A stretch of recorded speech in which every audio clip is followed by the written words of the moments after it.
For the majority of Aussies, this will be a familiar sight. 53% of Australians admit to having cluttered and disorganised fridges, meaning wasted time and stress in the heart of the home. Fortunately, we can achieve harmony and balance through Feng Shui to improve our organisation and convenience in the kitchen. I'm here with John, who is just one of the many Aussies who needs help with their fridge.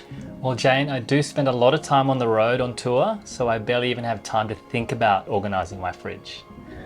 Well, it's easy to Feng Shui your fridge, and here are my top 3 tips. One of the easiest concepts in Feng Shui is known as the Goldilocks principle. Just like in the fairy tale, we need to strike the perfect balance between too much and too little. Let's start by removing some of this clutter and anything that's expired. It's looking so much neater. I can actually see what's inside, and I don't feel stressed when I look at it. That's so good. By removing this clutter, we're also removing these feelings of stress and overwhelm. Well, that brings us to my second tip, which is to optimize the arrangement of your fridge.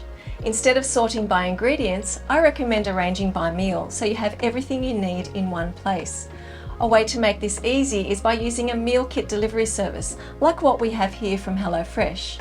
Your meals are delivered fresh, straight to your door, with ingredients already organised by meal in each bag. They're also pre-portioned, meaning less food wastage and less clutter. Now you can just grab your meal kit bag and you have everything you need for dinner. So much stress and time saved. Now my final tip is to enhance the flow of energy, or qi. Qi is at the core of Feng Shui, and we want to invite as much positive qi as possible with a clear path to flow. We can achieve this by moving taller items such as bottles to the back so we don't knock anything over. We can also move items we use less often to quieter areas in the fridge. See how everything is within reach with nothing blocking our path? We now have a clear flow of positive energy through the fridge. Yeah, it really does make a difference. Everything is so much more visible. Thank you so much, Jane. I feel much more organised. I actually feel like I know exactly what's inside my fridge. You're so welcome. By following these simple tips, you can Feng Shui your fridge in no time.